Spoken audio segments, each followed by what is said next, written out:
Hello everybody, today is January 19th, 2025. The video of the 6.2S 2C speaker splitter connection instruction video was up this morning, and I have several comments so far, and most of them actually say it's very informative and it's helpful. They actually how to hook up the speaker splitter. And one person have actually commented saying after 30 minutes of video, he's still confused of where the subwoofer should go.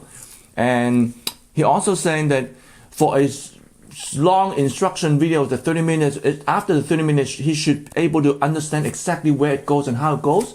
And I could have done a 10-minute video on the bandwidth diagram. I have done that before, but there are other people saying the same thing as is a reverse way, saying like it's actually good to actually show where the wire is. So that's why I did the instruction video. Now he has a point, and after 30 minutes of the instruction hookup video, he still have trouble to understand where the subwoofer goes. He's right, but at the same time, he's not wrong, but he's not completely right. Because of the 6.2 S2C, that when I started out and using two-channel equipment, stereo equipment, to play 3 pairs of speaker and from 2 channel, it is so flexible. It's flexible and it's very liquid, so there's so many ways that you can hook up. Now, to answer his question, where the subwoofer should hook up after 30 minutes of video, the answer is anywhere. You can hook up that 2 subwoofer into any pair of the 3 pairs of speaker connections, or you can hook it up to a line level output connection from the speaker splitter. Or if any of the 3 amps that have a preamp output, you can hook that up to a line level output too. So the answer to his question is like anywhere that's suitable. So there's way more than one. It all depends on where you want to put the subwoofer. The subwoofer could be a tricky part because it depends on where you want the subwoofer physically located. Then you decide how to hook it up. So that's not this video about. This video is about, I am trying to standardize to help people how to hook this up, because initially I wasn't trying to make any money, because I find this concept very, very useful for enjoying music, to actually help. Should I say what help? No, I'm not helping anybody, but I'm actually sharing my experience of using multiple pairs of speaker to give me way more enjoyment of the same piece of music. And I know there's so many people that actually have collections of equipment around, and high-end, low-end, vintage stuff. They're all 2 channel. They're all stereo. That's the common thing. They're all stereo. You might have some vintage DSP processor, but they are kind of outdated. Every 5 years or 3 years, they're outdated, complete outdated. And also depends on whether the manufacturer support the DSP. If they don't support the update, you kind of like computer operation system. They don't support you anymore. It can still run, but it doesn't have any update. So in this case, these are all analog, no DSP. We never go obsolete. If you don't like it, take it apart. You still have your 2-channel equipment, stereo equipment you can actually sell, or you can actually keep collecting on the shelf and collecting dust. You don't lose anything. You gain enjoyment when you hook it up right. You might have to buy some more interconnect and speaker cable, but if you want to do it right, if you want to do it yourself, you do not have to buy anything from me. But there are more and more people interested in this concept, and the problem is there's so many ways to hook it up. I have started to make adapter for myself, and also this preamp for myself. This is a preamp / integrated amp, but let's keep this at the front as a partial preamp to do a complete system from ground up. This is the complete system from ground up, but the speaker splitter adapter, which I'm going to put the video link into the description, you can go back and check it out. That I am doing that two version of splitter adapter for people that already have equipment, so they can use that to hook up their equipment to set up this 6.2 S2C in a slightly more standardized way. So if they have any question, I can actually tell them what to do, and the question will be more universal. Then you hook this up, hook that up there, hook that up there, and that's like way too many combination. It's It's like an open source software. It's so many different ways that you can do one thing. So you have to prepare to understand the concept and then go at your way to do it. Now, if you don't, then yes, you can buy that. You can buy a speaker splitter from me. Then we can tell you exactly how to hook it up based on your equipment. So back to this, and this is my prototype preamp that I built. I want to use this as a complete ground up for the 6.2 S2C. It has input, of course, there's input, and the production will have 5 inputs, but the prototype itself, it only have 1 input, and it has the multiple outputs. So I'm going to put the camera on this tripod so you can see it from up downward.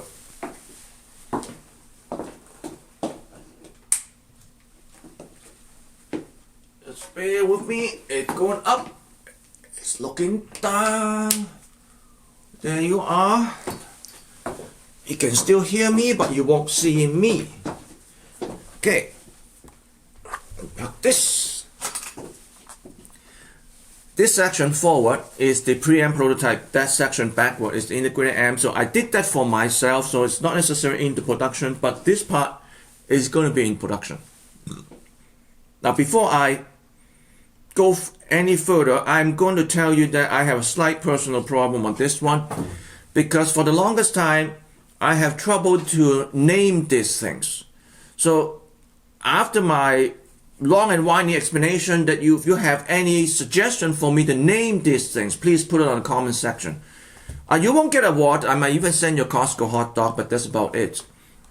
If you're too far away, I can't send you one because it'll go rotten.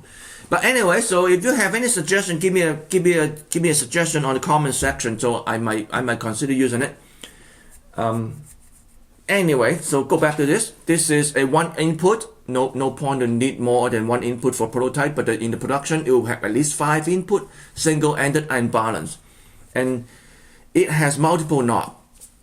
This two is the main shape knob, and again, I'm going to put the shape knob video in the description, so you take a look at what shape knob is doing. Basically, it's changing the shape of the sound stage. You can go wider, you can go deeper, you can go make it higher.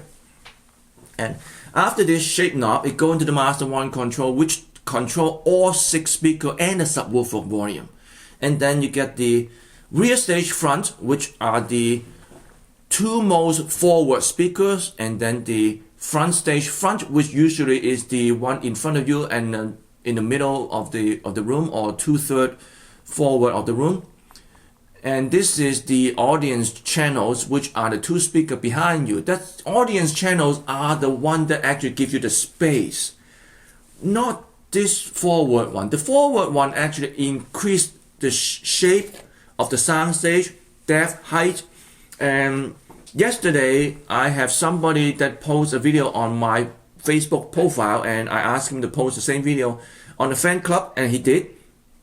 Shout out to what's his name again? Something Robert is. It just slipped my mind. Last name Roberts. If I can remember name, shout out to him, because he actually hooked up the 6.2 S2C all by himself. He did ask a few questions on the fan club, and that's about all he did. So he hooked it up all by himself, took a video, really enjoyed it. And what he actually did is, he actually put the rear stage front speaker higher up and flipped the main stage front speaker upside down. So the tweeter is way lower than the rear stage front. So he increased the sound stage height by doing that. Good for him to figure it out. I have done that too. Maybe he has picked up that little tricks, but that's the way you increase height of the sound stage. Now, when you turn louder or quieter on the rear stage front speaker, you can actually increase and decrease the depth of the sound stage, instead of just moving the speaker forward. Now, moving the speaker forward and backward will actually help the distance between the main stage front and the rear stage front actually decide a lot on the sound stage depth. but the volume itself between all three will actually help you determine the depth and the width. Now on this in this preamp, in the production, all 6 channels also have their own shape knob. So they're all color coded. Orange is the rear stage front. This is your left. This is your right. That's orange. Cyan is the main stage, the front stage front speaker, left, right, and the green is the audience speaker, left, right.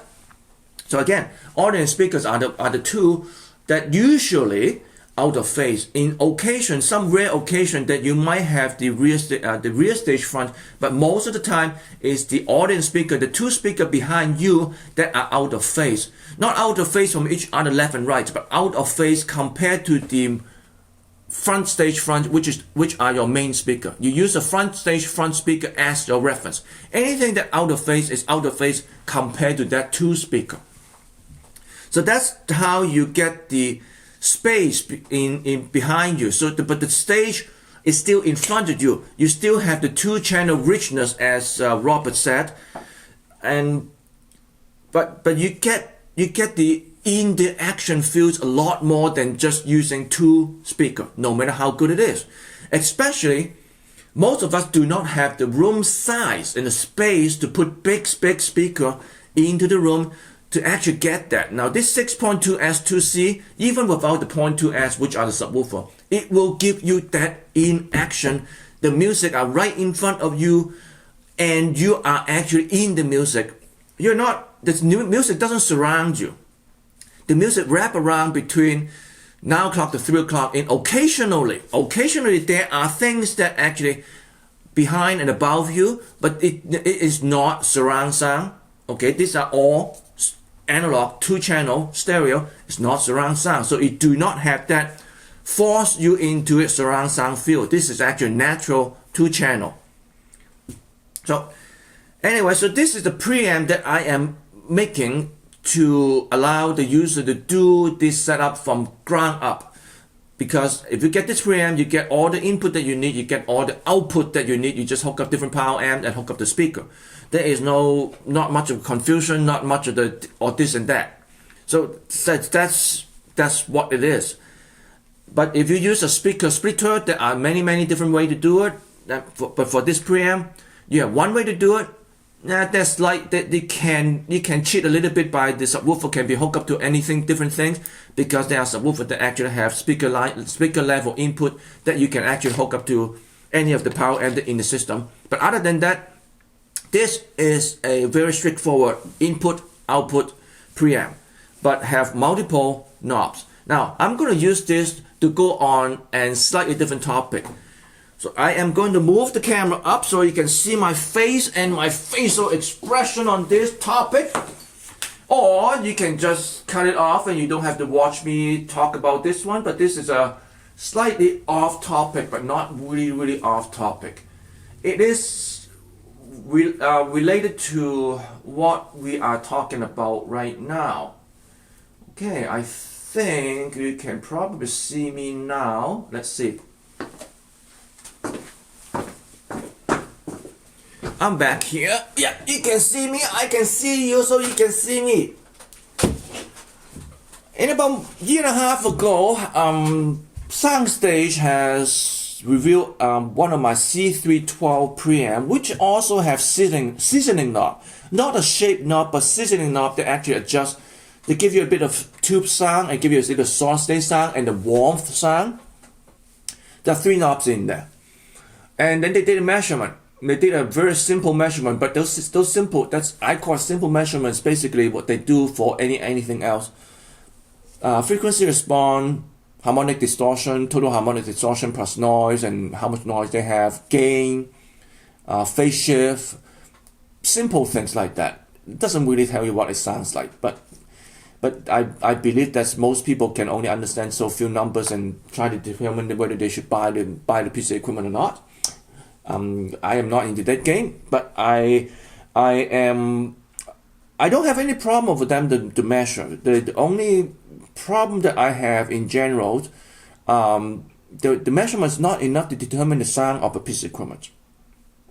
So it's up to the viewer to how to use those measurements. Now, there's one thing that I do want to mention. They're not wrong, but I believe it's just a lack of experience or lack of information of what they are measuring.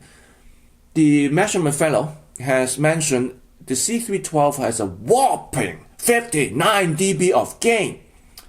When you turn all the volume control up, the master volume control and all the seasoning knob, which is the warmth, the source state, and the tube simulator, when you turn it all the way up, yes, you get 59 dB of gain. Same as this. Now I'm going to give you some number. Bear that in mind. If you turn up all the knob, all the shape knob on each channel, the main shape knob, the master volume control, the individual channel, turn it all up. Any of the preamp output except the subwoofer blast, any of the rear stage front, stage front, and the audience output, preamp output, it has a 59.1 dB of gain. Okay, if you go for this, if you go for the integrated amp part of the output, that is 68.8 dB or 69 dB. I gotta remember to look at the notes before I can remember because too many numbers. Now even the subwoofer output, the blue one, has 35.6 dB, which is a lot. Okay, a lot. Now I can say whopping too, but I wouldn't say whopping as the tone of the measurement fellow. Again, now this is in written form, so I don't know exactly the tone, but what I gather was he was surprised the preamp has that much gain. But what he didn't understand is what he was measuring. He was measuring a preamp that is not a typical home audio preamp, just input 1 or 2 gain stage, output. No, it's not. But the C312 has multiple gain stage which allows you to adjust the sound. It's like a semi-pro equipment. It's no matter how you're going to look at it, it's almost like a semi-pro equipment. It's not a typical home audio. And honestly, it's kind of boring if you keep doing like the same thing after 30 years of doing the same thing. So I kind of move on to do a bit more adjustments such like this. It's way more fun. It's actually way more fun. And the user is way more fun to actually listen. Now I'm gonna do the sidetrack, but this allows you to adjust the sound state, shape, its width, depth, height, and also how you want to wrap yourself into music, or how you want the music wrap around you. Now it doesn't wrap around you as like a surround sound. It's not intended to, but it just gives you a lot more enjoyment, a lot more fun to listen to. It's not just like pounding bass fun. It's not like party. You don't do party with this kind of setup, but you do immerse. You have the immersed sound. You are feeling. You are in the action. The drum kit is like, the cymbal is kind of here, and the kick drum is down there, and a snare of like kind of right there. It's not like a drum kit just like 2 feet in front of you, 2 feet wide in front of you. No, it's actually wrapped around you. Sometimes maybe a little bit bigger than the real life, but it's just fun. Way more fun than listening to 2 speakers in front of you. So anyway, so back to the measurement. So why am I saying that he doesn't understand what he's measuring? Because he doesn't understand there are multiple gain stage, but between those gain stages also attenuator, level control, volume control. In this case, for discussion's sake, they're all the same. The 3 things are all the same. They're slightly different technically, but they're all the same right now. So each stage have gain. You adjust the level for the next stage. So every time you go for a say 20 dB gain, you get attenuation for 15 dB, 18 dB. Most of the time you actually attenuate way more than the actual gain stage. So you get a 59 dB in this case. This one's 59 dB. That's a 3 volume control in between those stages. So by the time you have those many attenuation, you do need that many gain to actually get the right amount of output. So for 3 volume control and 59 dB gain, for a 85 to 95 or not even 99 dB speaker, you end up with the volume control between about 10 to 2 o'clock, which is the best part of the mechanical volume control. For digital volume control, they claim they can go down all the way down to minus 99 dB. It's still attenuation. If you actually have actual resistor inside that is switching them, it's still attenuations. Too much attenuation is not very good. There's a kind of a slow down sound feel, kind of dull. Too little, it's just way too loud that you can't handle. So that's. But what he was measuring as whopping 59 dB gain, his comment was relatively irrelevant because he doesn't understand. He didn't describe why there's 59 dB. He just saying this preamp has whopping 59 dB. Again, the viewer doesn't understand what that 59 dBs are for, and he did not explain. Nobody, either the viewer or the measurement fellow has explained why the 59 dB, because he actually doesn't understand why did this preamp need 59 dB. He only looked at it as a home audio. You don't need that much gain, but he didn't look at it. He did not look at why there's multiple knobs to turn down to attenuate the level. So what I'm trying to say is measurement is great. I will not disagree with the statement say if you cannot measure the difference, you cannot hear the difference. If there's a difference, if you can hear the difference, you gotta be able to measure it. True. 100% true. I agree with that. It's a 100% true statement, but it's not complete. Not complete part is, are we actually knows everything that we need to measure to determine the sound yet? If you say yes, that's the end of the conversation.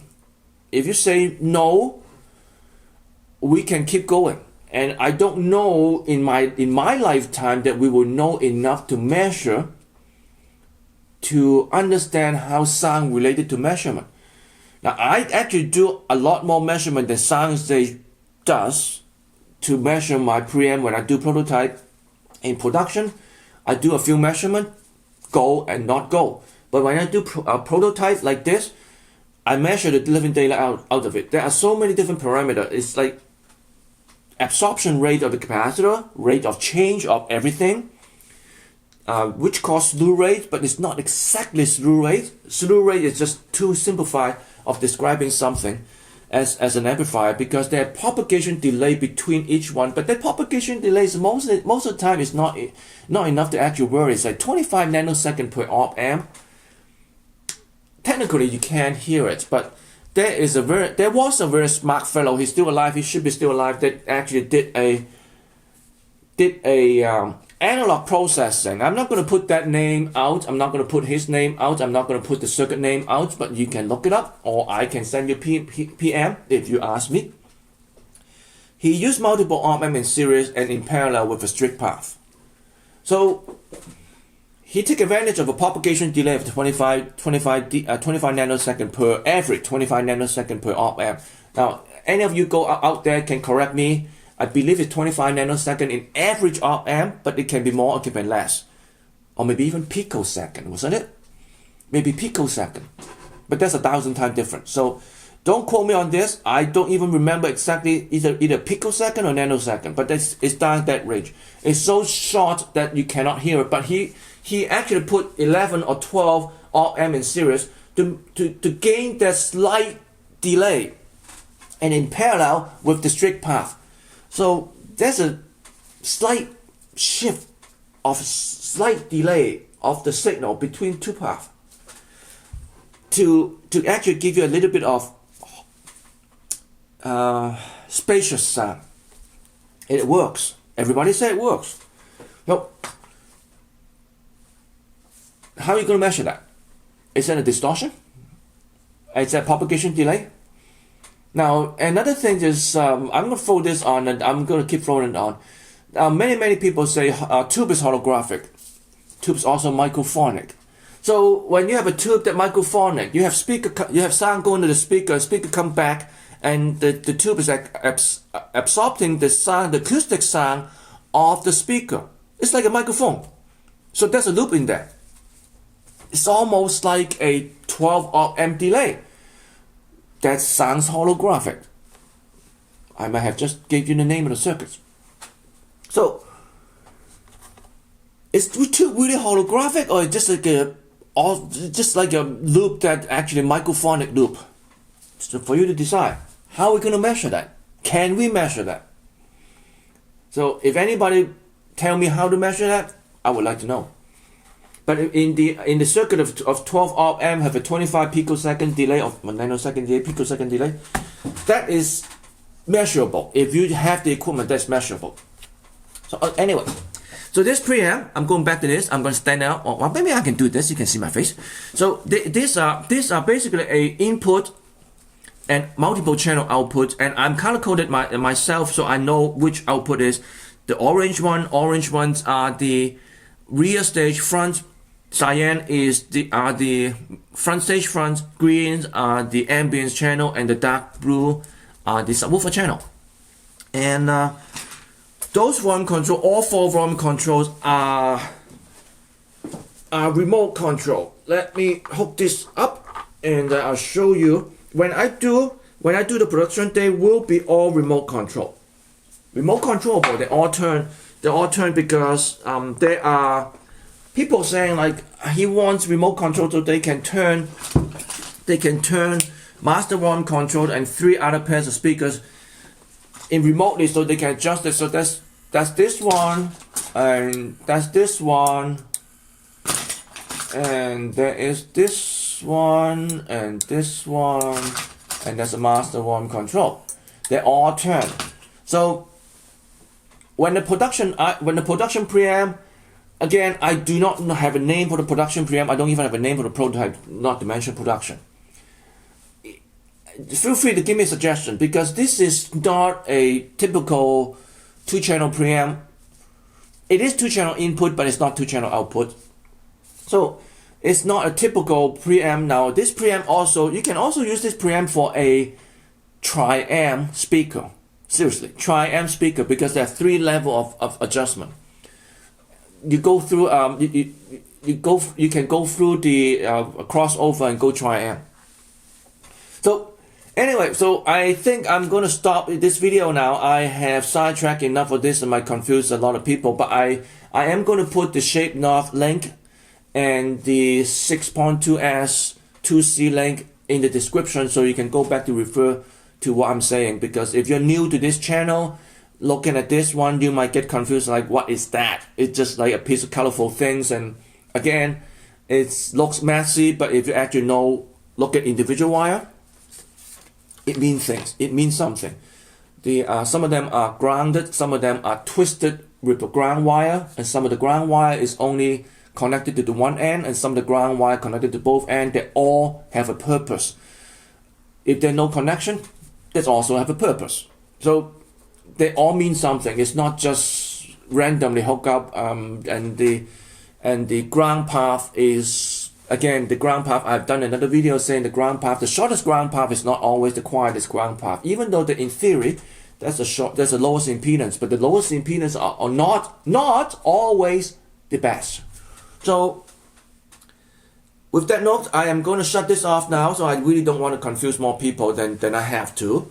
So anyway, I'm going to shut the power off and turn off the video. And until next time, stay safe. Bye!